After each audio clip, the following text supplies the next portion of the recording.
There's a lot of mythology that surrounds the Generalate of Pedro Arrupe, both good and bad.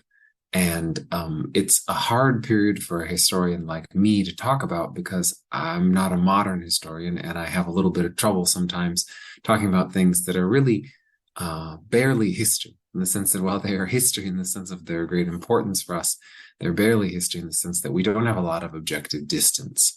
Um, I know a lot of Jesuits who lived through this period, and there's a lot about this period that is therefore very emotionally close in good and bad ways to my own experience, as well as to the experience of a lot of Jesuits who I know and have lived with and admire very much.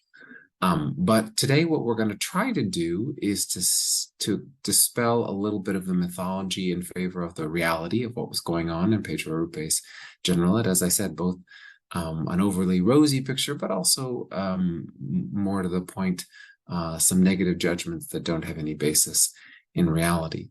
And I think that the rule for discernment that we learn a lot about with, in particular, is from the second week, the first rule. It is characteristic of God and his angels by the motions they cause to give genuine happiness and spiritual joy, and thereby to banish any sadness and turmoil induced by the enemy. It is characteristic of the enemy to fight against this happiness and spiritual consolation by using specious reasonings, subtleties, and persistent deceits. The period after the Second Vatican Council, starting with the Generalate of Pedro Arrupe, was a period of real consolation in the society, a consolation born of a renewal of who we were, a renewal of who we are, going back to the very beginning, and a casting off of the timidity and fear that had clouded our judgment for a long time as Jesuits. We had done a lot of good amid that timidity and fear. It's not to cast out everything we'd done. But after the Restoration, there had been this nervousness to be who we are, this nervousness to lean into what is distinct about being Jesuits and to serve in the way that we are really called to serve. The Second Vatican Council and then this 31st and 32nd General Congregations of the Society helped us to cast off those fears and to live more in consolation. But living in that consolation, rooted in who we are as Jesuits, meant, of course, that we were attacked. That's what the enemy does. When we are in genuine consolation, we experience specious reasoning, subtleties, and persistent deceits, as Ignatius says, that draw us away from those things. So we want to look at why this was a period of great consolation, and also identify, through looking at this period of great consolation in the Society's history, identify what were the specious reasons, the subtleties, and persistent deceits. What are the kind of things that attack us when we are doing our best to be faithful to Christ and to our mission? I think that's the important lesson of discernment that we learn from this period. So the 31st General Congregation begins meeting on the 7th of May, 1965, which is between the third and fourth sessions of the Second Vatican Council. It elects Pedro Arrupe as the Superior General. He had experience in Spain, Germany, the United States, and Japan. He was the novice master in the Japanese province in the city of Hiroshima on the 6th of August, 1945. As is well known about him, he was there when the atomic bomb was dropped and saw the horrors of that. He saw firsthand as he cared for the victims of that. He and his novices really saw some of the worst of humanity and the consequences of that. He was a European, a Basque, but he was someone who had world experience and was known worldwide, largely because in kind of the missionary province of Japan, he had done a lot of fundraising all over the world, and so people knew him that way. And he was also just somebody who had spent time in different parts of the world. Obviously, he had learned how to live in Japan, but also he had spent time in the United States during his tertianship, and just somebody with a lot of experience of the breadth of the society. Interestingly enough, he's somebody who always attracted some criticism for his style of governance. There was when there's a problem with governance in the society, when people are complaining, sometimes the general sends what's a visitor to the province to investigate somebody's governance. And Arrupe was investigated when he was provincial of Japan. Father Jansen's, the superior general at the time, sent a visitor. But these visitations take time, and the reports take time to write. And so the great irony of the investigation of Father Arrupe's governance of the Japanese province is that by the time the investigation was complete, the visitor turned it into the superior general, who was Pedro Arrupe.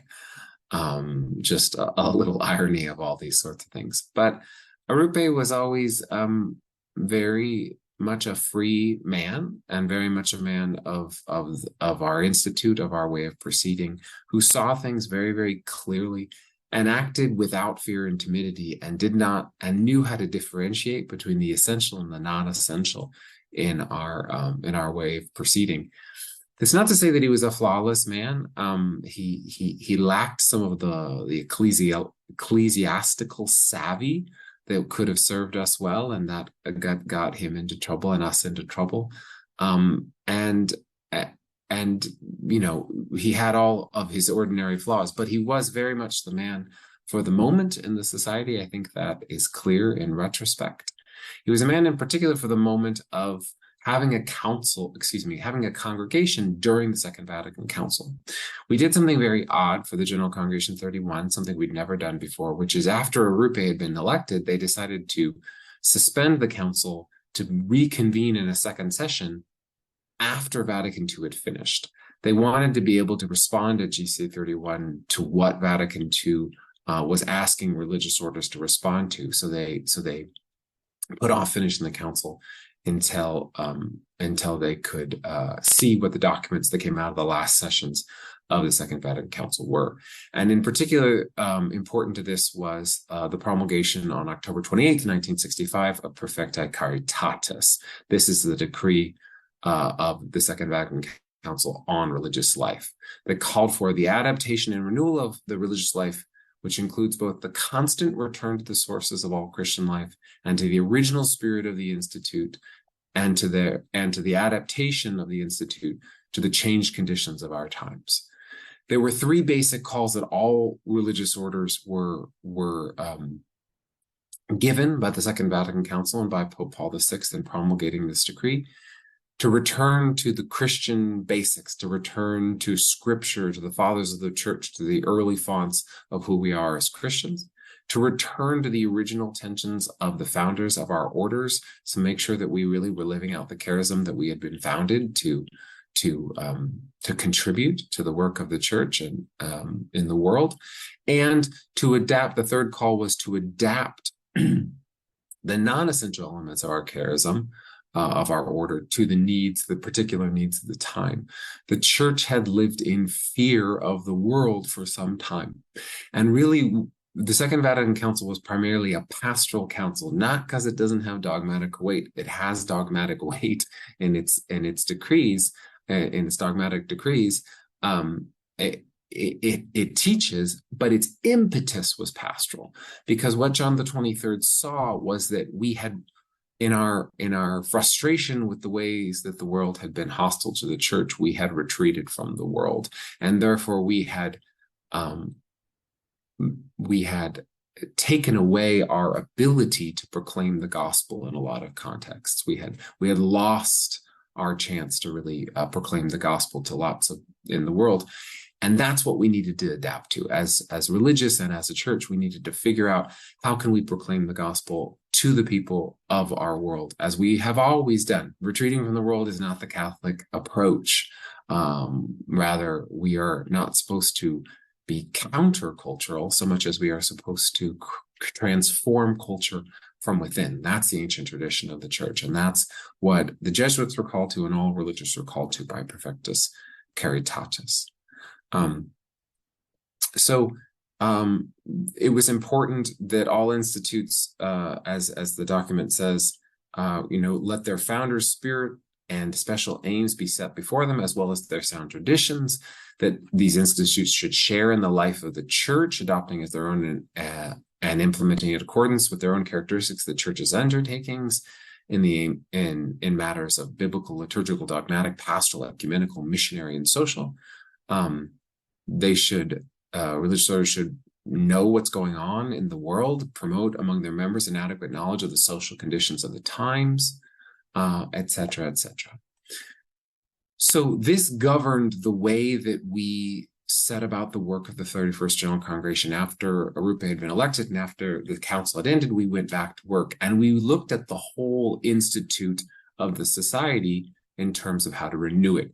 There were 56 lengthy decrees at General Congregation 31. And if you've ever wondered about a specific topic, if there's ever been a General Congregation decree on that topic, the likelihood is, if you can't find it anywhere else, it's at GC 31. It's where we covered a lot of topics that we had never covered before, and some that we have never covered again since.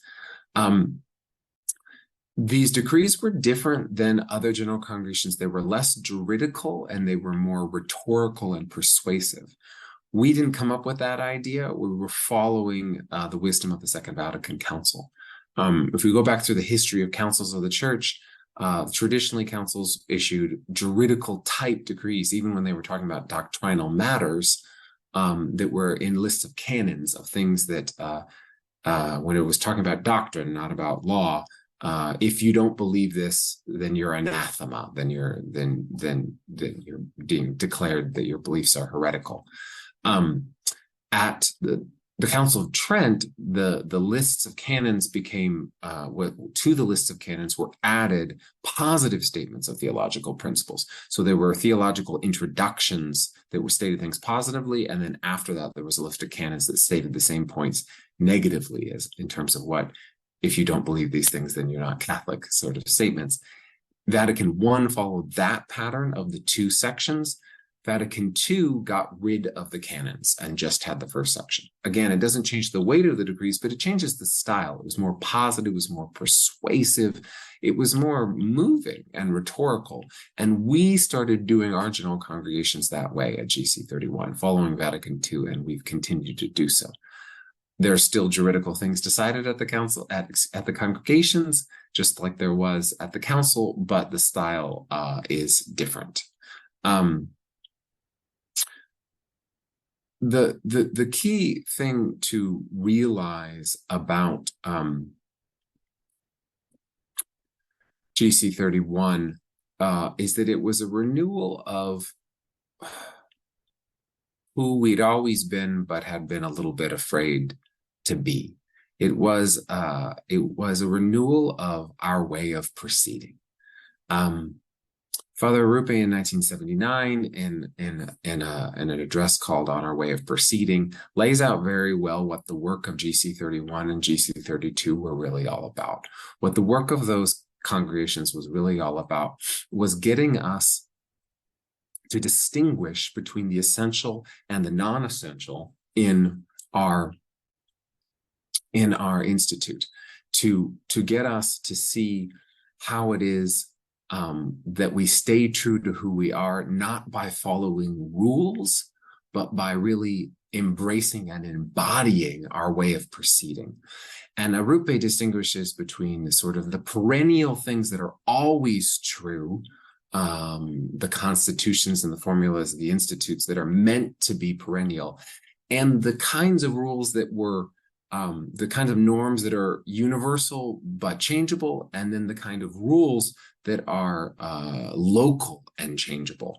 And the thing about the norms and the rules is that they're always suited to the times in which they were written, but not intended for all times. And we, especially after the restoration of the society, had gotten confused about that. We'd started to think that what it meant to be a Jesuit was to follow this particular set of rules that we couldn't change. But that's never what it had meant to be a Jesuit. What it had always meant to be a Jesuit was to be available to the mission, to Christ and to Christ's church in obedience under the Pope and under our superiors, to be adaptable, faithful and adaptable, it's not a set of rules that make us Jesuits. It's a way of proceeding in freedom and service and obedience that makes us Jesuits. And so we had to rediscover that. And we had to rediscover that by reconsidering, are all the rules that we have right now the right rules for right now? And in some cases, we found out they very much weren't. In some cases, we found out, well, why have we not been following what the Constitution says all these years?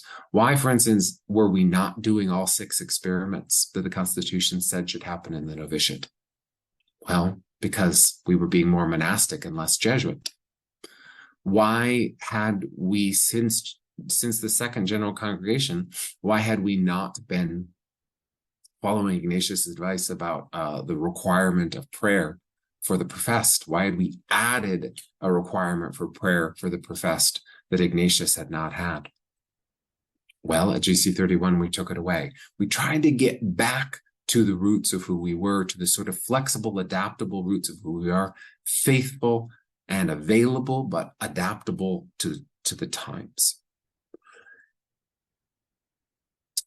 GC32 was in many ways the continuation of this process. As Arrupe said when he convoked the GC32 on September 8th, 1973, he said, the principal reason for this convocation is the need to seek, define, and make effective the types of service that the society should render in the church in this time of rapid change in the world, so that we can respond to the challenges that the world presents to us. A lot was changing after the Second Vatican Council. A lot was changing in the church. A lot was changing in the world, technological advances, lots of unrest in the world in the 60s. Lots of things were happening, and people felt in turmoil. And the question that faced us at GC32 is, how can we respond to all these things well?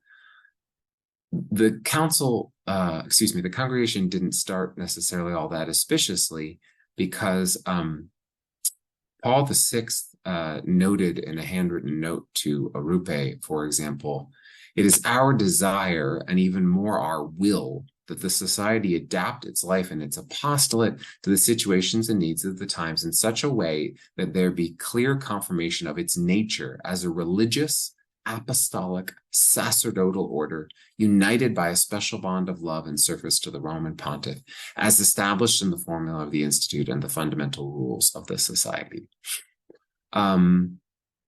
There was turmoil and conflict. There were people who thought the society was getting less religious, more political, and Paul VI was worried. But we have to carefully distinguish between the worries and the reality. And what I mean is this, not that the society was perfect or that Arrupe was perfect in any of this. Rather, what we have to realize is we have to distinguish between the mistakes the society was making and the overall thrust what the society was doing. What the society was doing was in fidelity to the Second Vatican Council, rediscovering that fundamental adaptability and availability that is ours. And Paul VI, as Arrupe insisted over and over and over again, despite all of the chastisements, and as we're about to look at the worst misunderstanding between Arrupe and Paul VI, Arrupe always insisted Paul VI always loved us and always trusted us. He had his concerns, but he believed in what we were doing, and he supported us, and he and Arrupe had a good relationship.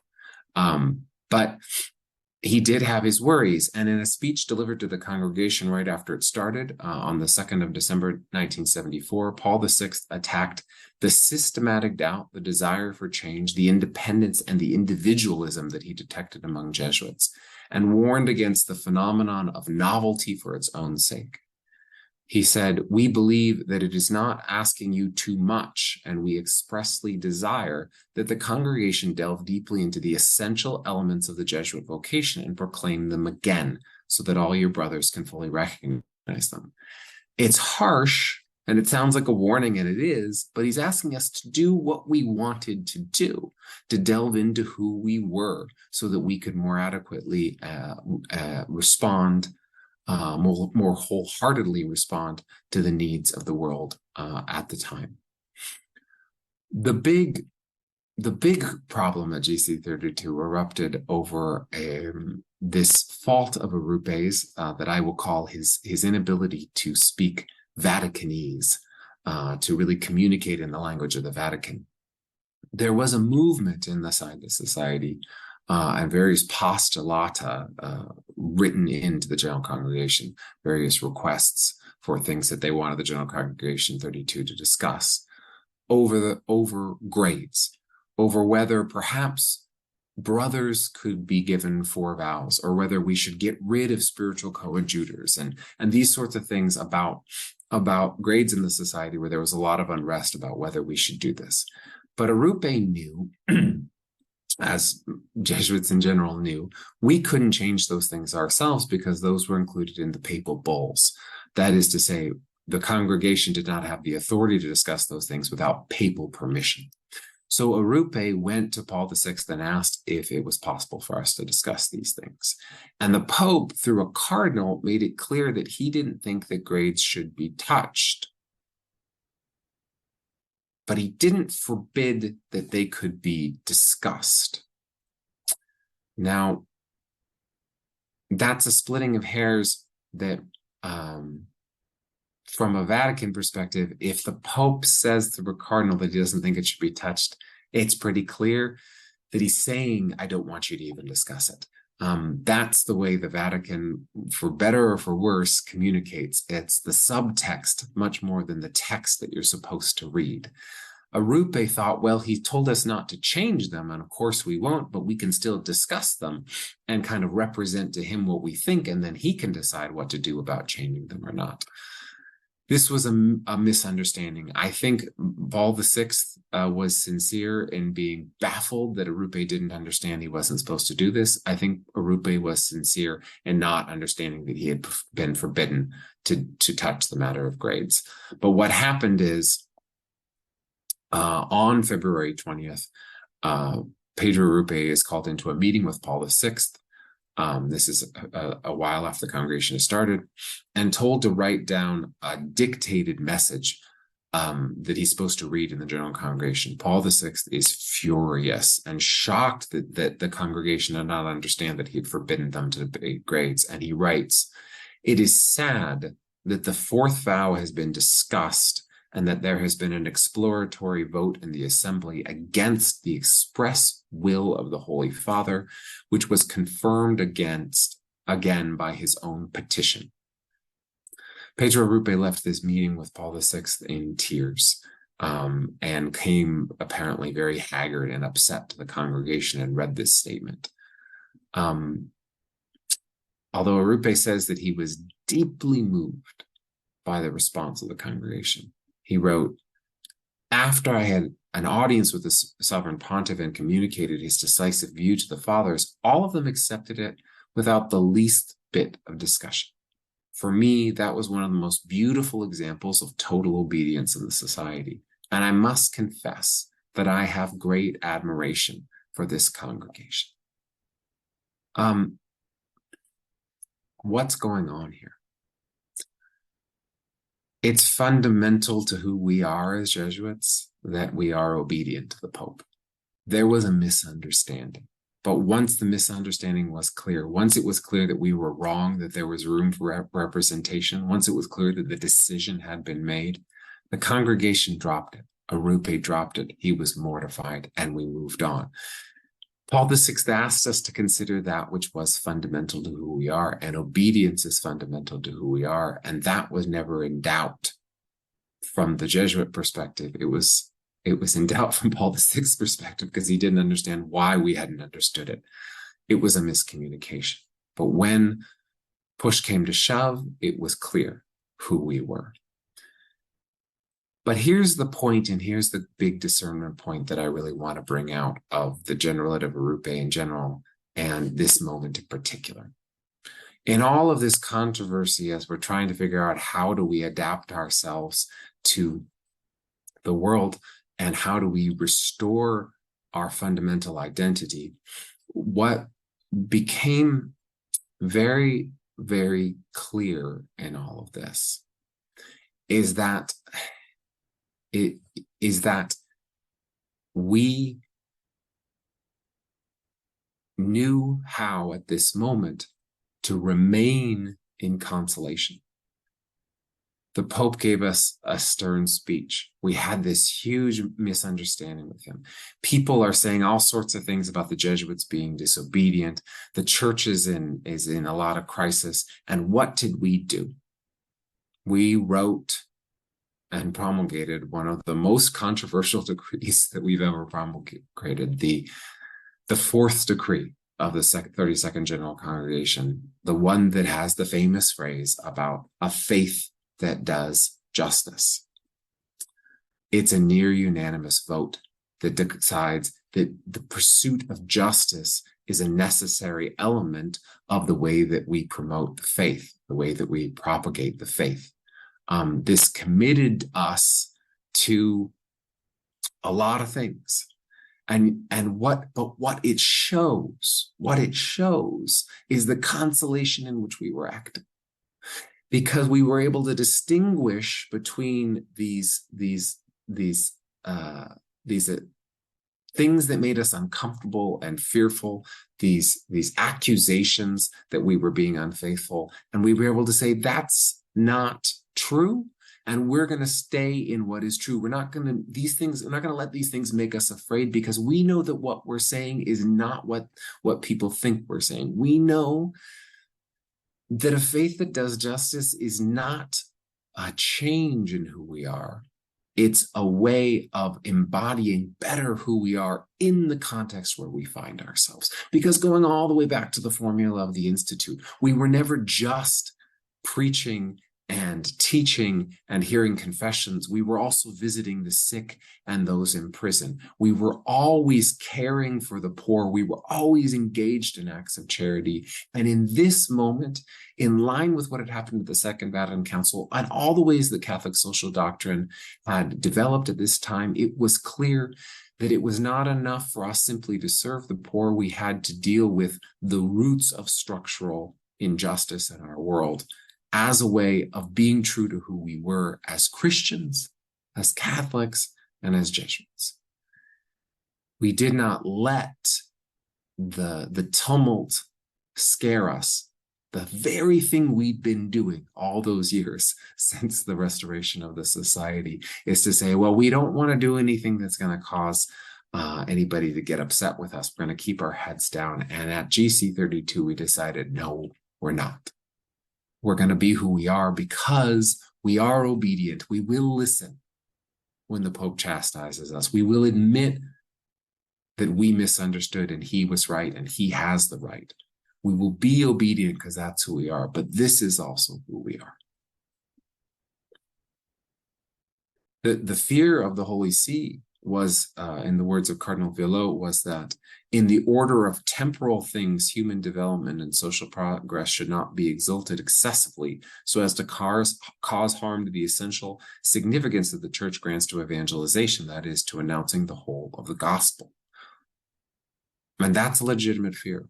But what we realized in that near unanimous vote for the fourth decree of the 32nd General Congregation was that's not what we're doing.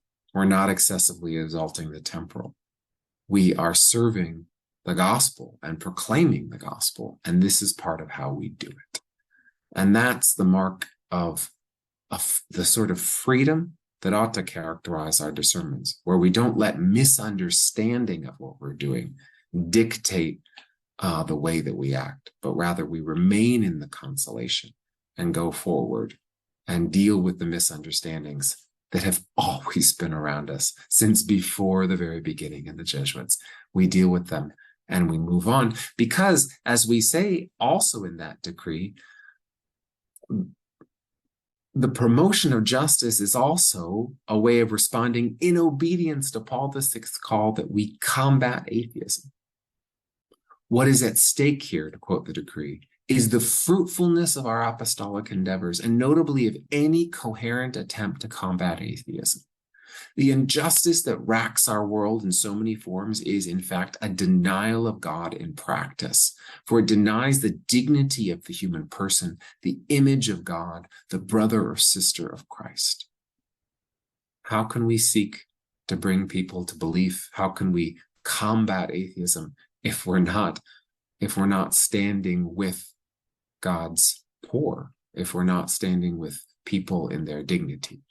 That was the decree. That was where we avoided fear and stayed true to the consolation we were experiencing and the renewal that we were experiencing as Jesuits. And that's an important lesson for us, not to let misunderstanding and accusation be confused for God's voice. If we know the consolation is real, those other things are not to be trusted. Thank you.